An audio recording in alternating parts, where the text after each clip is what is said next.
Podium Podcast. Lo mejor está por escuchar.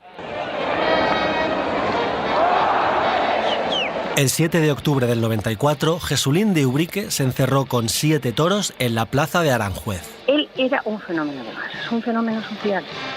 Y con las mujeres, sobre todo. Se encerró con 7 toros y 9.000 mujeres. Una plaza todo llena de mujeres, completamente desinhibidas, diciéndole burradas. No había ni un solo hombre. Era como si estuvieran los Rolling Stones o los Beatles. Antena 3 retransmitió el evento en directo. Si es que solo le falta desnudarse en la plaza. Más de 20 países enviaron corresponsales. Hablé con el jefe de policía y le dije, se suspende la corrida. El espectáculo se tituló Va por ellas y se promocionó como una celebración de la mujer, pero más concretamente lo que celebraba era el fervor que Jesulín de Ubrique despertaba entre el público femenino. La verdad que fue todo como un poco circo, ¿no? La corrida tuvo 5 millones de espectadores. La mitad de la gente que estaba viendo la tele ese día estaba viendo a Jesulín. Yo no había visto en mi vida algo así, la verdad, ni lo he vuelto a ver. Jesulín es el torero más famoso para 2 generaciones enteras de españoles. Una supernova mediática que se bajaba los pantalones en la tele, que hacía anuncios de Colacao y que llegó a grabar un disco de canción melódica. Jesulín fue el primer y el último torero en ser tratado como una estrella del rock. Soy Juan Sanguino, escribo de cultura pop en El País. La historia que voy a contar hoy es la de la corrida de Jesulín ante 9.000 mujeres desatadas. La historia del sex symbol masculino más improbable de las últimas décadas. Pero también es la historia del fin del toreo como fenómeno de masas. Esta fue una de las frivolidades que cambiaron el país. Este fue uno de los delirios de España. Delirios de España, segundo episodio, parte 1. Jesulín y sus corridas para mujeres. 1985. Ubrique, provincia de Cádiz.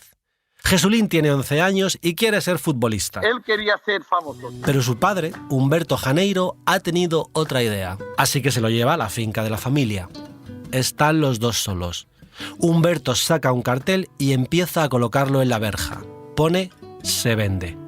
Nos lo cuenta Alfredo Sánchez, autor de la biografía Jesulín 3.0.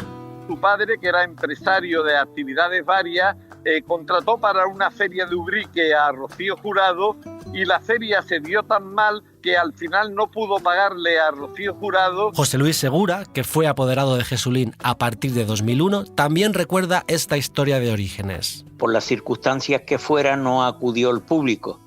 Y entonces el padre tuvo que hacerse cargo de los honorarios de Rocío Jurado, que eran elevados, y le dijo el padre, voy a tener que vender la finca para pagarle a Rocío Jurado. Y entonces Jesulín pronunció unas palabras que le iban a cambiar la vida.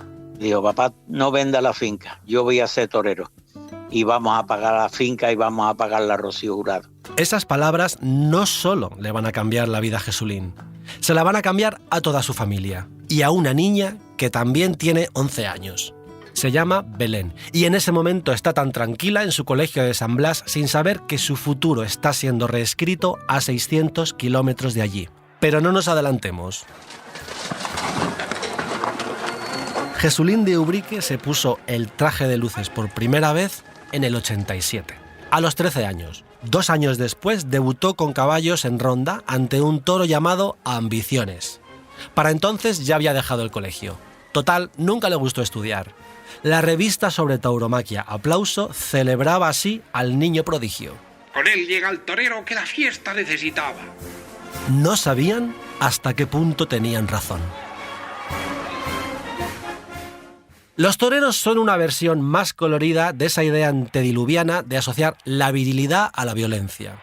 Los gladiadores, los soldados, los boxeadores son héroes populares, solemnes, estrictos, misteriosos. Los toreros son tipos serios. Obviamente no soy Jesulín, pero en estos 2 episodios mi voz será la suya. Jesulín no tanto. Lo que más me gusta hacer en mi tiempo libre es ver Cristal. En 1990 Jesulín posó para la revista Interview. En las fotos salía afeitándose por primera vez en su vida.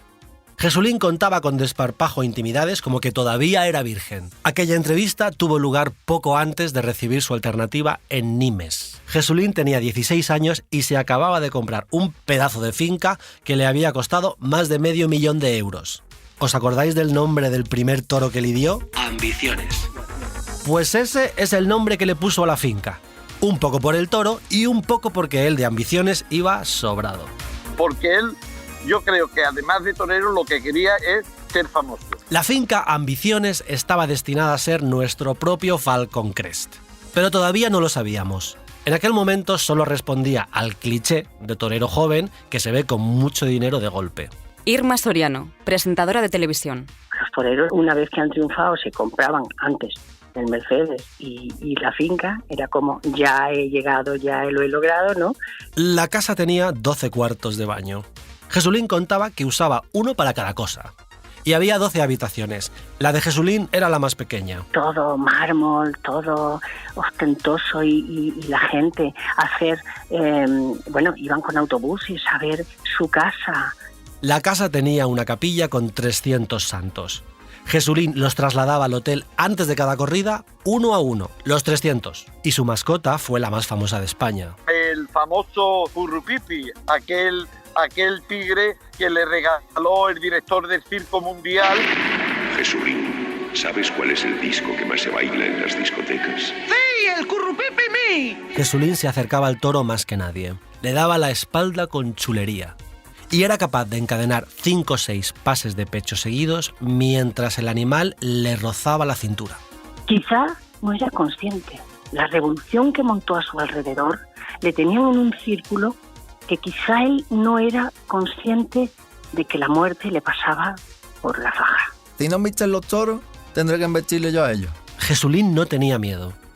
A veces se arrodillaba ante el toro y le mordía los pitones. Entre toro y toro se reía, saludaba al público, besaba a las mujeres. Y al ver el efecto que todo esto provocaba en la gente, se venía cada vez más arriba. Después de cada corrida, Jesulín improvisaba una rueda de prensa. Jesulín, ¿a qué saben los pitones del toro? Al pezón de una mujer. Porque a Jesulín le gustaba torear, pero le encantaba gustar. Yo creo que un hombre que en su vida, aunque no hubiera sido torero, necesita la aceptación de los demás. Yo creo que esa es un poquito la clave de su éxito. Verano del 93. Autopista A7. Una familia viaja apretada en su Renault 19. Van con las ventanillas bajadas porque el coche no tiene aire acondicionado. Llevan horas metidos ahí. Van a pasar las vacaciones en un apartamento de Estepona, o de Fuengirola, o de Benalmádena. Eso da igual, porque lo que importa es la aparición que presencian en la carretera. Lo nunca visto. Un torero en moto. ¿Tú sabes lo que era el espectáculo en la moto? Verle por las carreteras vestido de torero. Claro, eso es casi como un sacrilegio en el mundo del toro, ¿no? Acabamos de escuchar a Rosa Villacastín, que sabe mucho de Jesulín, de toreros y de sacrilegios. En la temporada del 93, Jesulín se empeñó en batir el récord de corridas que el cordobés ostentaba desde hacía 3 décadas.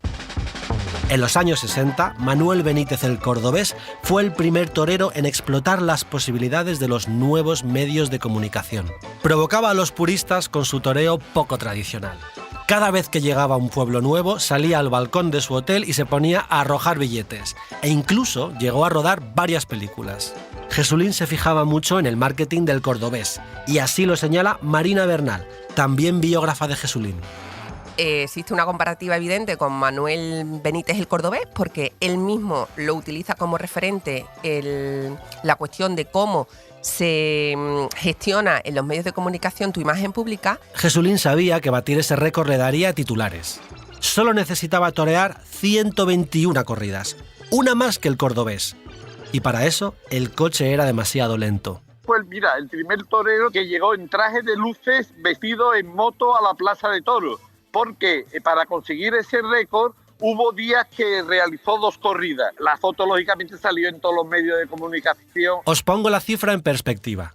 El verano que Jesulín toreó 121 corridas, el segundo clasificado toreó la mitad. Otra foto que también provocó él queriendo y que dio la vuelta por todos los periódicos, todas las revistas del momento, fue una ocasión en la que se montó encima del toro. al igual que si fuera un caballo. En otra ocasión, Jesulín sacó a su apoderado Manolo Morilla a torear, algo que está terminantemente prohibido. Ahí sí le cayó una gran multa que tuvo que pagar el torero. Las autoridades le advirtieron que si no dejaba de saltarse las reglas, iba a tener que pagar multas. On September 15th, Nike created a revolutionary new basketball shoe. Quizá habéis oído la historia de que en los 80 Nike diseñó unas zapatillas para Michael Jordan y que como los colores de las Air Jordan no respetaban el reglamento cromático de la NBA, Nike se ofreció a pagar la multa. En cada partido. ¿Por qué? Pues porque la publicidad le salía a cuenta. A Jesulín le pasaba algo parecido. Él buscaba el titular y después lo cumplía. A veces la publicidad no tiene precio. A veces sí. En este caso, 20 millones de pesetas cada vez que Morilla se ponía a torear o Jesulín se subía encima del toro. 120.000 euros. Desconocía totalmente lo que ganaba, lo que le sobraba, lo que debía o lo que pagaba. Y es cierto que el dinero no era lo que más le importaba a Jesulín. Él llegó a rebajar sus honorarios con tal de poder batir ese récord de corridas. Los titulares valían más. Yo me acuerdo más que un día le dije al padre: oye, pero este chico con lo que gana, ¿quién os ayuda a vosotros? ¿Tenéis algún grupo que os ayude a gestionar el dinero al que esté? No, nosotros. Y dije, pero eso puede ser vuestra ruina. Pero es que ganó millones, pero millones, no te lo puedes imaginar.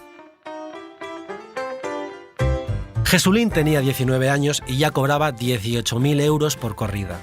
A unas 100 corridas por temporada, echad cuentas. Bueno, ya las he hecho yo. Casi 2 millones de euros al año. El ascensor social español lucía mejor engrasado que nunca. Toda democracia necesita sus parábolas de superación y Jesulín era la más simpática de todas.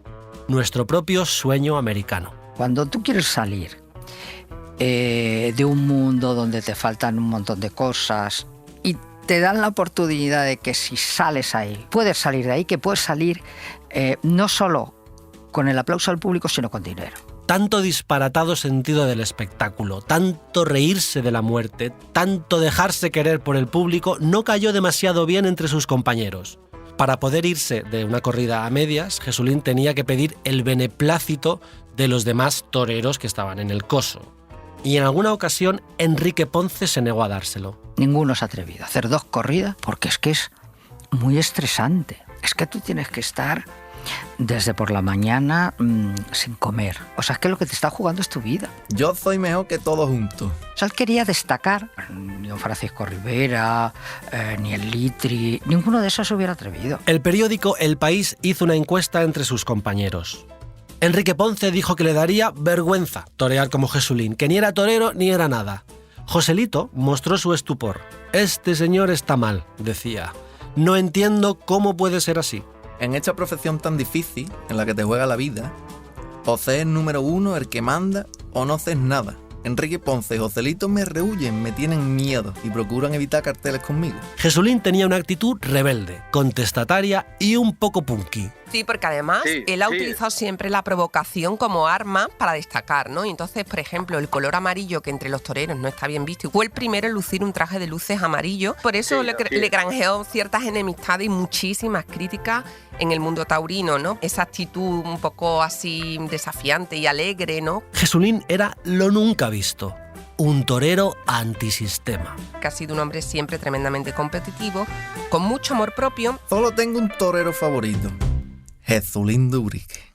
Jesulín de Ubrique era el torero favorito de Jesulín de Ubrique y también de España entera. Hacía años que no se veía en las plazas tan a rebosar. Cada vez que toreaba Jesulín había gente que se quedaba fuera. En la feria de Valdemorillo del 90 tuvo que intervenir la Guardia Civil. Algunos aficionados propusieron como solución que las rubias se sentaran en el regazo de los morenos. La gente en las taquillas pedían una entrada para Jesulín de Ubrique. No decían, por una entrada para el día de hoy que torea fulano mengano. No. ¿Me da usted una entrada para Jesulín? Pero ese público recién llegado no estaba familiarizado con los códigos tradicionales de la fiesta. A ellos todo les parecía bien. Y en concreto el afán de Jesulín por el lucimiento, por la virguería y por la irreverencia les ponía a 1000. Porque en España siempre nos ha gustado mucho la chulería. Y si no, mirad cuáles son los políticos más populares. Este público bullanguero, fácil, superficial, poco exigente, que nada protesta y todo lo aplaude. Así describía Antonio Lorca a este nuevo público taurino en El País. Era junio del 92. Lorca lamentaba el despropósito en el que se estaba convirtiendo la legendaria Plaza de Toros de la Maestranza de Sevilla. La crónica se titulaba «Solo faltaron los bocadillos». El cronista taurino Joaquín Vidal también criticaba la irrupción de fans en las plazas de toros. Antiguamente no se les llamaba fans. La palabra ni existía. Los partidarios no se consideraban fanáticos de nada. Les gustaba su toreo y punto. Los modernos fans, en cambio, van a apoyar a su torero y que triunfe a toda costa. Yo presumo de ser un torero polémico, porque lo importante es no pasar desapercibido, hasta el punto que prefiero la bronca al silencio. Esta declaración encajaría más en boca de un Enrique Bunbury, una Mónica Naranjo o un Julio Iglesias que de un Paquirri, un Manolete o un Juan Belmonte. Jesulín era de los de que hablen de mí aunque sea mal. Y hablaban. Desde luego que hablaban. Así despreciaba Joaquín Vidal el toreo de Jesulín. Un torero vacío de sensibilidad y de torería, que escamotea el arte para suplirlo por una sesión de circo. Estamos en 1993. Jesulín tiene 19 años. Con toda esta polémica y todos estos titulares, Jesulín tiene delante 2 toros, la fama y el respeto. ¿A cuál de los 2 creéis que entrará a matar? No había testigos. Que nos den lugar. Mercedes Milá tenía fama de periodista incisiva y ya empezaba a exhibir mucha mano izquierda para adaptarse al nuevo paisaje de la televisión. Un paisaje en el que los conceptos de pudor, decoro o rigor empezaban a significar otra cosa. Todos los valores quedaban supeditados al espectáculo. En esta nueva tele, las personas anónimas adquirieron un mayor protagonismo. Ver a esa persona que podía estar en su casa y de repente está en un plató, la han maquillado y la han peinado para el momento y se ha puesto su mejor vestido, porque en su pueblo la van a ver. No sé si os acordáis, pero la frase más repetida era lo de ¿puedo saludar? La presentadora Irma Soriano se acuerda perfectamente. Fue un poco, fíjate, hacer un experimento. Invitaba a gente que graciosa, que tal, los invitaba y los ponía allí delante. Y nos llevábamos una sorpresa increíble. El programa de Mercedes Milá Queremos Saber le daba la voz a esas personas anónimas. Las preguntas no las formulaba solo Mercedes, sino también el público. 39 españoles, 1 por cada millón de habitantes. Un público demoscópico, que se diría ahora. En aquella época la mayoría de programas eran en directo, todo lo contrario que ahora. Era una tele en la que cualquier cosa podía pasar. Y pasaban cosas. Queremos Saber solo estuvo 1 año en antena, pero generó muchísimos momentos que permanecerían en la memoria colectiva de todos los españoles. En Queremos Saber, el premio Nobel Camilo José Cela le explicó a Mercedes con todo detalle las lavativas de varios litros que era capaz de absorber con su ano. Miguel Bosé abordó en persona el rumor de que tenía SIDA en un episodio que superó los 5 millones de espectadores. Y el columnista más famoso de España, Paco Umbral, se levantó indignado porque nadie le estaba preguntando por el libro que acababa de publicar. Y sin darse cuenta, improvisó para la posteridad una expresión que todavía hoy se usa cada vez que quieres cambiar el tema hacia ti mismo. Yo aquí he venido a hablar de mi libro. 4 de mayo del 93. Hace pocas semanas de lo de Umbral. Jesulín de Ubrique acude como invitado a Queremos Saber para hablar del estado del toreo en la sociedad. Lleva un traje que le queda enorme. Parece un niño el día de su comunión. En un momento dado, uno de los 39 entrevistadores le pregunta qué opina de toda esa gente que dice que el toreo de Jesulín tiene truco. Lo que ocurre a continuación es, sin exagerar, historia de la televisión española. Oye, ¿visteis ayer el programa de Mercedes Milá? Ya ves, fue la leche. ¿Qué pasó? Pues que había un torero que se bajó los pantalones. ¿Cómo que se bajó los pantalones? Sí, para enseñar las cornadas. Oye, ¿se le vio algo? Los calzoncillos. Y por poco se los baja para enseñar las cornadas de los huevos. Para muchos espectadores era la primera vez que veían a Jesulín fuera del ruedo. Para muchos, de hecho, era la primera vez que veían a Jesulín en general. Un chaval espontáneo que hacía y decía lo que se le pasaba por la cabeza. Eso estaba preparado. Pero a veces, a la espontaneidad hay que darle un empujoncito. La persona que hace esa pregunta era una persona del clan del apoderado entonces, de Morilla, ya fallecido, y concretamente que regenta un bar en Sevilla, concretamente el bar Donald, y es Mariano el del Dona, muy joven, como se ve en la imagen, el que realiza esa pregunta ya prevista y anteriormente pedida que se hiciera para dar pie a que él, que ya tenía previsto, se bajara los pantalones. Era muy chiquillo, era muy joven y se dejaba de guiar por las ideas que le podían dar. Pero el acto en sí no es lo más importante. Lo más importante es lo que los americanos llaman el delivery. La manera en la que Jesulín va narrando su destape es una obra maestra narrativa.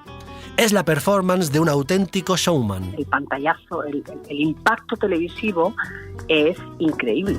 Jesulín ni siquiera responde a la pregunta. Va directamente al grano. El grano, en este caso, son sus pelotas, las metafóricas y las literales. Se levanta, se baja los pantalones y señala cada cicatriz mencionando la plaza en la que se la hizo. Un paseo geográfico por sus cornadas.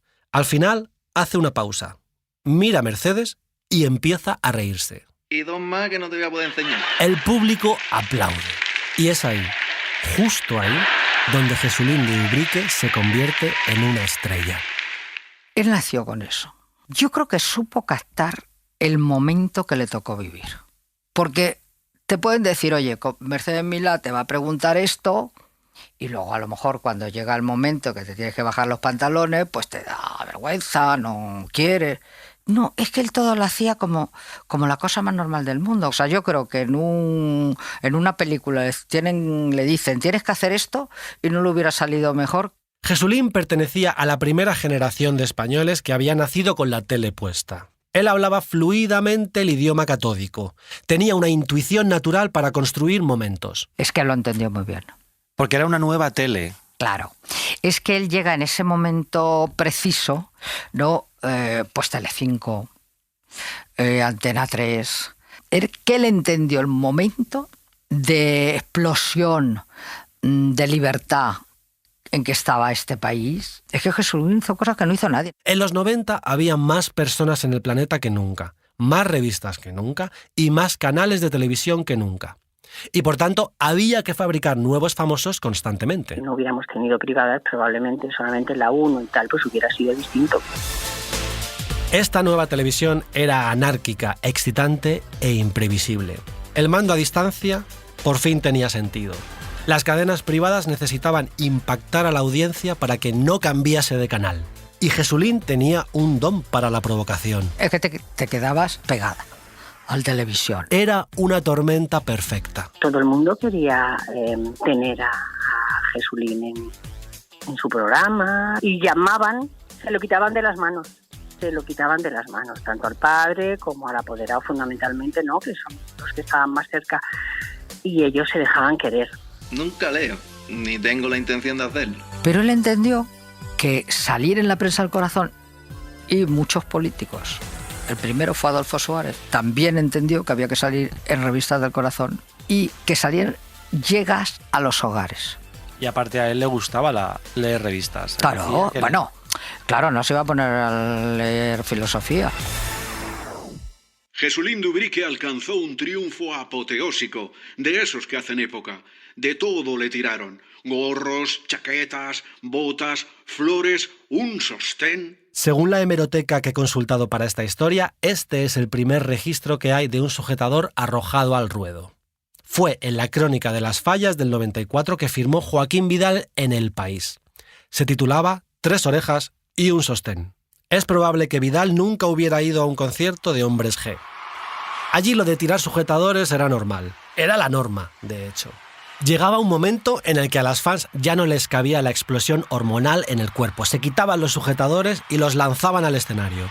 Se rompía así el penúltimo tabú, el deseo sexual femenino, y expresado en público además. Aquello era una ebullición de país donde se rompían todas las normas. Las mujeres empezábamos ya a levantar cabeza, ya no éramos de aguanta o de tal, no, era expresar lo que queríamos. Este gesto arrebatado de arrojar el sujetador resulta una paradoja un poco curiosa. Por un lado, representa sumisión y entrega. Por otro, convierte a las chicas en agentes activos de su propio deseo. Pero en cualquier caso, ver bragas y sujetadores volando en una plaza de toros era algo inaudito. A los puristas, como el periodista Emilio Martínez, todo esto les parecía inaceptable. Las jesulinianas no tienen ninguna capacidad de análisis, ninguna capacidad crítica. Es que casi no prestaban atención a lo que estaba haciendo. O sea, ya lo que les interesaba era el folclore, la fiesta, el poder salir con unas bragas, que era como una bandera de la libertad. Los toreros siempre han tenido fama de seductores, en parte por esa virilidad añeja, en parte por esos pantalones ajustados y en parte por aquello que decía Freud del Eros y el Tánatos. El sexo se intensifica ante la muerte. Vamos, que un tío que se juega la vida cada tarde tiene que follar como si cada polvo fuera el último. Pero lo de Jesulín era distinto. Antes de la corrida había, no te exagero nada, como 20 niñas esperando para entrar en la habitación. Pero es que cuando terminó la corrida se las encontraste debajo de la cama. En la plaza las fans no se conformaban con gritarle piropos y obscenidades. Se acercaban a él, le daban papeles con su número de teléfono o con su dirección. Jesulín era un mito erótico accesible. Sus fans sabían que acostarse con él era una posibilidad real. Yo he llegado a presenciar cómo muchas chicas intentaban colarse incluso en la habitación del torero una vez que finalizaba la corrida, corriendo por los pasillos, intentando pasar desapercibida. No es que Jesulín fuese un galán, pero tenía cierto atractivo zalamero. Se podría decir que encajaba más en la tradición erótica de Alfredo Landa que en la de Paquirri o Dominguín. Y le encuentro en el aeropuerto de Barajas comprando ropa interior. Y le digo, ¿y a quién llevas ropa interior? Y dice, yo con todas las que ligo. Que no sabía ni a quién se las iba a dar, porque claro, no es que fueran de regalo, es que no sabía a quién se las iba a dar. Entonces, pero él, por si acaso, las llevaba y se las entregaba. Pero ¿cómo sabes que vas a ver a una chica y le vas a regalar eso? Y dice, no, eso que las veo seguro. O sea, él ya sabía que iba a acostarse con la que fuera. Jesulín tenía una picardía infantil, un ímpetu adolescente y una valentía adulta. Cuando sonreía se le iluminaba toda la cara, la boca, los ojos, los hoyuelos. Sonreía hasta con la voz. Su capacidad de seducción era tan inexplicable como innegable. Por ejemplo, en ¿Qué apostamos?, la actriz de Dinastía Linda Evans se partía de la risa con Jesulín a pesar de no estar entendiendo una sola palabra. El encanto de Jesulín trascendía cualquier idioma. Y si no, que se lo digan a Madonna. Madonna, de hecho, intentó que Jesulín protagonizase su videoclip Take a Bow. ¿Sería posible? ¿Se podría repetir aquel choque sexual de culturas como el de Luis Miguel Dominguín y Ava Gardner? Tampoco suena tan descabellado. Aquella era la época en la que Antonio Banderas se ligó a Melanie Griffith y Joaquín Cortés a Naomi Campbell. Aquella fue una buena década para el macho ibérico. Jesulín recibió un apelativo que lo confirmó como una marca: el torero de las mujeres. Me gusta que una mujer cuide de su casa y de sus hijos y punto. Esta es la obligación de una mujer. Para eso sí soy machista. Jesulín le contó a Ángel Casas en el 94 que se había acostado con 58 o 59 mujeres. Llevaba la cuenta en una libreta. Pues si una niña se acercaba a él, le daba 2 besos y le decía, y te regalo esto, te vienes conmigo, tal, con toda naturalidad, o sea, sin cortarse un pelo. Jesulín se ponía a ligar con las reporteras entre broma y broma. Las amantes que se le atribuían nunca eran modelos, ni mises, ni azafatas. Eran mujeres normales y corrientes, como Juani, que se recorrió los platós de televisión explicando la postura que más le gustaba a Jesulín, la lechuga. Y os estaréis preguntando, ¿qué es la lechuga? O quizá no os lo estáis preguntando, pero yo os lo voy a explicar. La lechuga consistía en subirle la falda del vestido a la chica para taparle la cara durante el polvo. Definitivamente, el pudor y el decoro habían perdido su significado en la nueva televisión de los 90. En fin, vamos con la corrida que nos ha traído hasta aquí. Vámonos a 1994. Vámonos a Aranjuez. 1994 va a ser mi año. Aquella temporada supuso la cima de la popularidad de Jesulín y también la del toreo como fenómeno de masas. Jesulín toreó 153 corridas, batiendo su propio récord. Cortó más orejas que ningún otro torero en toda la historia, 339. Y aquel verano del 94 se celebraron en España más corridas que nunca, 1850, 248 más que el año anterior, que ya había sido un récord histórico. Decían que Jesulín había asegurado su cuerpo en 1.500 millones de pesetas, 9 millones de euros, la póliza más cara de España. Hay mucho dinero negro en esos festejos de pueblo. Mucha gente ve ese pseudo espectáculo por la tele y cree que es el verdadero. Vivimos el bacalao en los toros. Así lamentaba la vulgarización de la fiesta el crítico taurino Manolo Molés. Cuando el presidente de la plaza le negaba una oreja a Jesulín, la gente protestaba, arrojaba bocatas, latas, almohadillas. Para Jesulín, solo flores y bragas. Él presumía de coleccionar toda la ropa interior que le tiraban. Decía que la guardaba en su mesilla, que tenía 24. Al final de esa temporada no habría mesillas suficientes en Ambiciones para guardar todos los sujetadores. ¿Le gustaría torear en una plaza llena de mujeres? Cuando el periodista Feliciano Hidalgo le hizo esta pregunta a Jesulín el 16 de abril del 94, no sabía que sin pretenderlo le estaba dando una idea que le cambiaría la vida, la carrera y la imagen mediática. Me encantaría. La mujer en la plaza es un mirlo blanco. Nunca antes se había utilizado la palabra corrida con tantos dobles sentidos. La que nos ha traído hasta aquí os la cuento en el próximo episodio. Gracias por escucharnos. Delirios de España, las frivolidades que cambiaron un país. Una serie original de Podium Podcast, escrita y presentada por Juan Sanguino. Dirección, Eugenio Viñas. Producción, Laura Escarza. Diseño sonoro, Dani Gutiérrez. Grabación sonora, Nico Solís. Producción ejecutiva, Lourdes Moreno Cazalla.